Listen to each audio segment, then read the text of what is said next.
we have before us the opportunity to forge for ourselves and for future generations a new world order, a world where the rule of law, not the law of the jungle, governs the conduct of nations. There are many parallels between the fall of Rome and America today. One should read Anthony Everett's Rise of Rome, which tells the story of ancient Rome from its founding to the fall of the Roman Republic.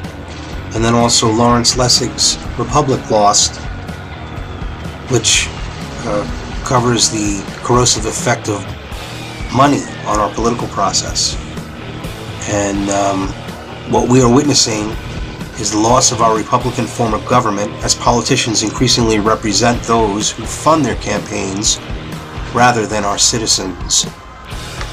When you read these two books together, you will find striking parallels between our failings and the failings that destroyed the Roman Republic. As with Rome just before the Republic's fall, America has seen staggering increases in the cost of elections with dubious campaign funding sources. During the late Roman Republic, elections became staggeringly expensive with equally deplorable results. Caesar reportedly borrowed so heavily for one political campaign he feared he would be ruined if not elected. During the late Roman Republic, one of the main roads to wealth was holding public office and exploiting such positions to accumulate personal wealth. Congressmen, senators, and their staffs leveraged their government service to move to private sector positions, in and out of the FDA and Monsanto, for example. This is what we're dealing with here today, the same circumstances that led to the fall of the Roman Empire. Given the financial arrangement where these people are paid 3 to 10 times their government compensation going in and out of private sector positions, their focus is therefore not so much on the people who sent them to Washington, their focus is instead on those who will make them rich. That's a quote from Republic Lost. Continuous war. A national state of security arises, distracting attention from domestic challenges with foreign wars. Similar to the late Roman Republic, the U.S. for the past 100 years has either been fighting in a war, recovering from a war, or preparing for a war.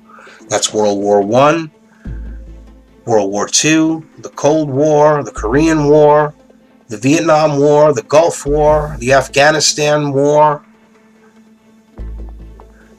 and the War on Terror, which continues to this day.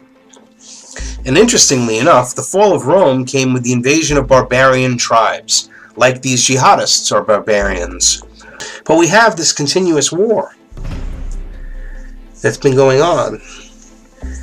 War on women, the war on gays, the war, everything's war. War on racism.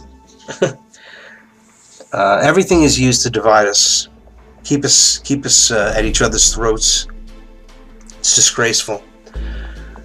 So, we have foreign powers lavish money attention to the Republic's leaders. Foreign wars led to growing influence by foreign powers and interests on the Republic's political leaders. True for Rome and true for us.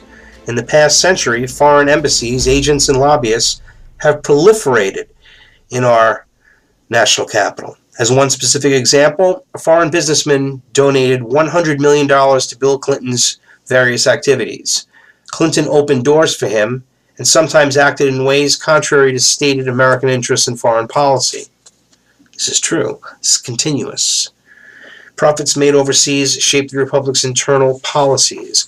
As the fortunes of Rome's aristocracy increasingly derived from its wealth from foreign lands, Roman policy was shaped to facilitate these fortunes. American billionaires and corporations increasingly influence our elections. In many cases, they are only nominally American, with interests not aligned with those of the American public. In the period just before the Roman Republic's fall, the Roman middle class was crushed, destroyed by cheap overseas slave labor. Now, this is really a big parallel right here. because this is what's been going on with this deindustrialization of the United States, sending all the jobs out overseas. Now bringing in more slaves through this open immigration system, because that's all they are. These people don't realize that they're coming to the land of the free to be enslaved. In the period just before the Roman Republic's fall, the Roman middle class, as I said, was crushed. Rome's late republic used various methods to reduce the power of common citizens. There are many parallels to the Roman Empire and the fall. There was debauchery and immorality and wickedness. And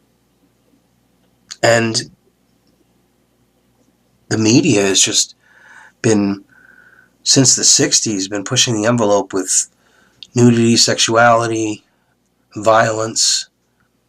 And you say to yourself, well, why? Is it just because it's entertainment? Is it really entertainment, or is there something a little deeper than that? That's for us all to find out. But no doubt, we're heading down a path to financial ruin, economic collapse, and overextension. We should learn from Rome's mistakes.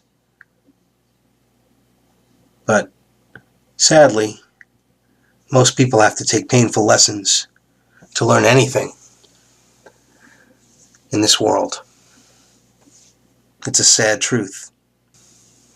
These parallels are fiendishly similar. You've got the rise of radical Islam as the barbarians, which finally conquered Rome. You have the economic problems and the over-reliance on slave labor. And same thing here. Widening the gap, constant wars and overspending, significantly lightened imperial coffers, and oppressive taxation and inflation widen the gap between the rich and the poor. It's happening today again. The migration of the barbarian tribes, the arrival of the Huns. I mean, it's outrageously similar. So these illegal aliens are not unlike the barbarians. And oh boy, I'm gonna call me a racist now, but they are. I mean, looking at it from the perspective or an analogy, some more things to think on. Thank you for watching Truth Talk News. I'm Howard Nima. Check out Truth Talk News Live and Freedom First Films on YouTube.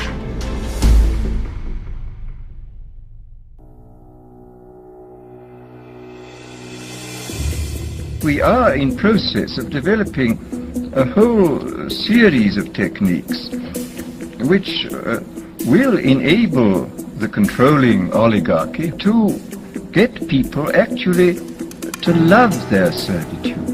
First of all, to standardize the population, to iron out inconvenient human differences, to create, so to say, mass-produced models of human beings arranged in some kind of a scientific caste system. A number of the predictions which were purely fantastic when I made them 30 years ago have come true or seem in process of coming true. That a number of techniques about which I talked seem to be here already, and that there seems to be a general movement in the direction of this kind of ultimate revolution, this method of control by which people can be made to enjoy a state of affairs which, by any decent standard, they ought not to enjoy. When we are successful, and we will be, we have a real chance at this new world order, an order in which a credible United Nations can use its peacekeeping role to fulfill the promise and vision of the UN's founders.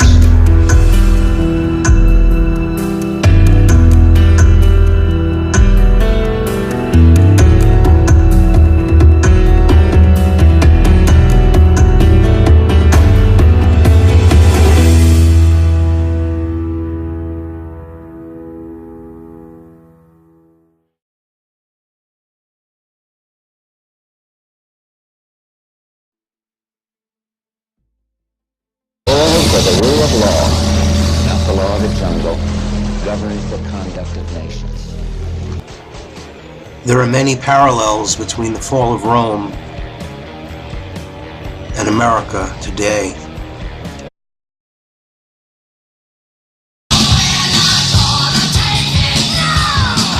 We have before us the opportunity to forge for ourselves and for future generations a new world order. One should read Anthony Everett's Rise of Rome, which tells the story of ancient Rome from its founding to the fall of the Roman Republic. And then also Lawrence Lessig's Republic Lost, which covers the corrosive effect of money on our political process. And what we are witnessing is the loss of our Republican form of government as politicians increasingly represent those who fund their campaigns rather than our citizens. When you read these two books together, you will find striking parallels between our failings and